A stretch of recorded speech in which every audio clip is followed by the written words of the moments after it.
Hi, I'm Cherie Fuchs, and I am a volunteer at the National Museum of the United States Army.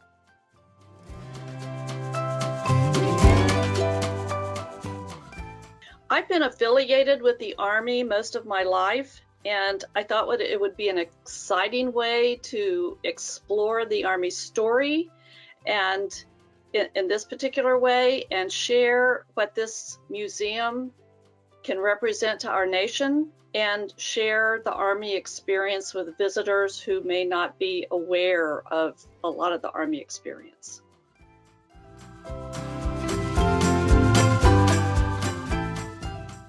Well, I'm going to answer both. My favorite exhibit is the Cold War Gallery, and that's my favorite one because it's very personal for me. When I go through the Cold War Gallery, it's like reliving my life again. So it's very personal. My favorite artifact is the Renault FT-17 tank, the Five of Hearts, in the Nation Overseas Gallery. And I think it is, and I like that the Renault FT tank because I think it's fascinating that there's a French tank so prominently displayed in a U.S. Army museum.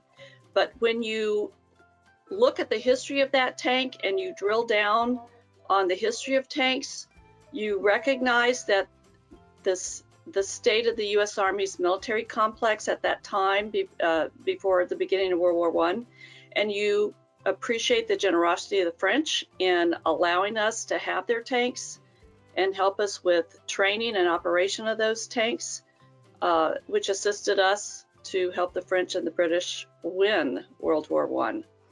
And I also find it fascinating that this particular tank was part of an element under the command of who was then Lieutenant Colonel George Patton, and that it was his expertise in the use of tanks and tank development that helped the U.S. win the war in World War II against Nazi Germany. The Army Historical Foundation, in its publication On Point, has a fantastic article on the FT tank in its spring 2021 edition. So I love talking about the FT-17.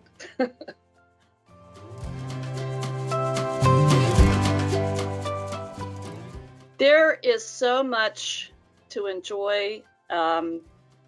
It's hard to pinpoint a favorite part. First, I'm a history nut. I love museums. I have a minor in history.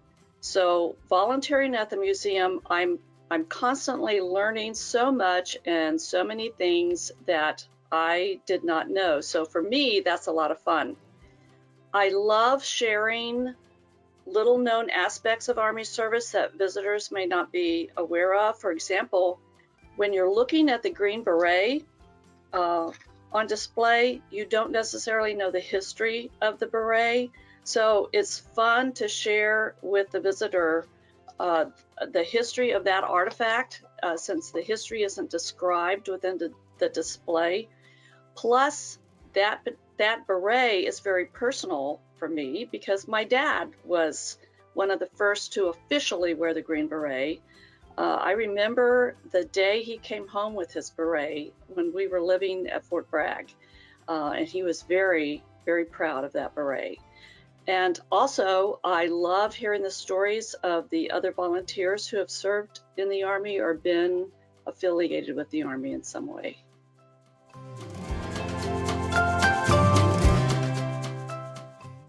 For me, I think one of the facts that's not well known is, and that most Americans don't realize, is how desegregated the Army was in the 50s and 60s for family members. I grew up on military installations in Japan, in Panama, in the United States, and I went to DoD schools. And so I was used to living next to people and families and go to school with people that were just like me, but looked different. And we didn't really pay attention to the fact that we looked different. We were just families and kids that were just enjoying each other and living life together. So it wasn't until we were assigned to an installation, well, my dad was assigned to a post when I was a teenager that did not have military housing, which was the first time I lived off post in segregated housing and went to a segregated high school and junior high. For me, that was not normal. So I think that's something that most Americans aren't aware of about the Army life in the 50s and 60s.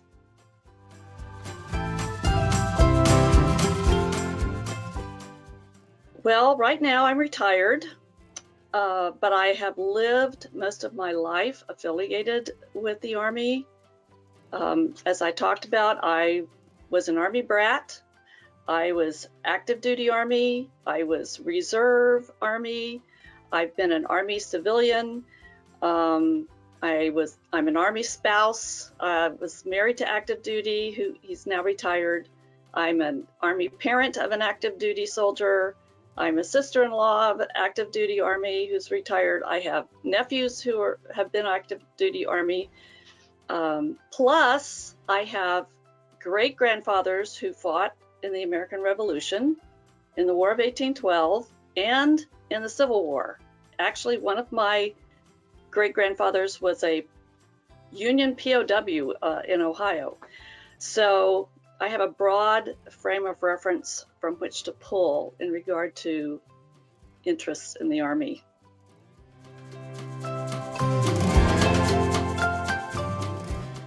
My dad was medically retired after I graduated from college, and because of his medical disability, I qualified for scholarship money through the Disabled American Veterans Organization. And so it was with that scholarship money that I was able to get a master's degree and get a law degree. And it was after I graduated from law school that I seriously considered going on active duty, which I did. And I was assigned to 2nd Infantry Division, Korea, and then I went over to Germany, and this was when the wall was still up. It was early 80s. And I eventually married active duty. And then once we started having a family, joint assignments were a little trickier back then. So we decided I would go in the reserves. And it didn't matter where my husband was assigned on active duty. I was always able to find a reserve unit, which was fantastic. And then once we became more stable, I went back to work full-time as a civilian, which overlapped my reserve time. So it's pretty much been my Army experience my whole life. So I really wouldn't have had it any other way. It's been a great life.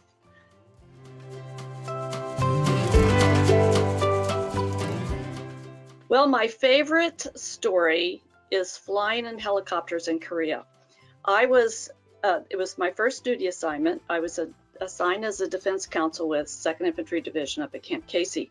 And right across the road from Camp Casey was Camp Mobile, which was where where the helicopters flew out of. And so when I needed to, and up in that part of Korea, it's very mountainous. So it takes a while to get around, and you can only do so pretty much on a military bus. So getting around to seeing clients and interviewing witnesses and stuff could be a bit challenging.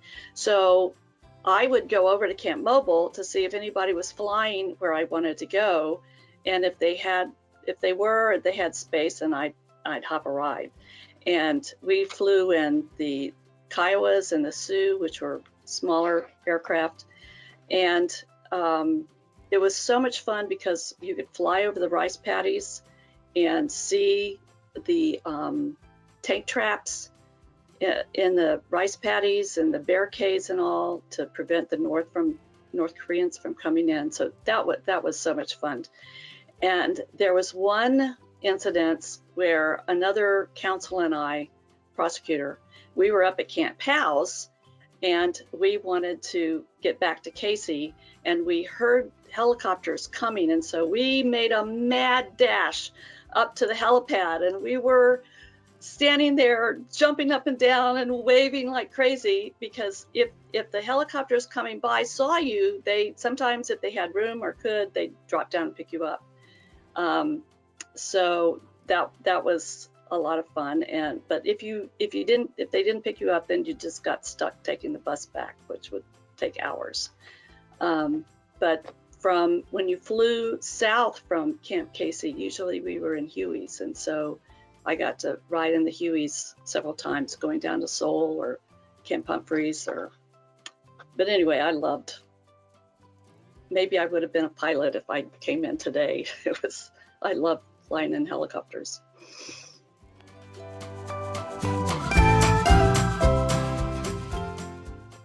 There are limitless opportunities in the Army. You meet amazing people.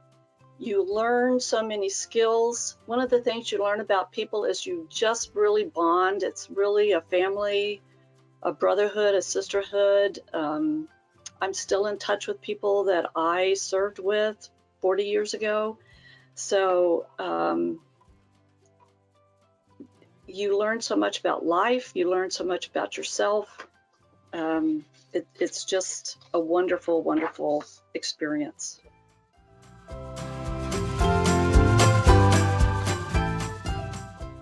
There's so much to learn and celebrate regarding how ordinary citizens have come to defend our country and defend our freedom and defend democracy. And these ordinary citizens have done such extraordinary things. It just amazes me and humbles me to know we have so many examples of stories of courage and perseverance and grit.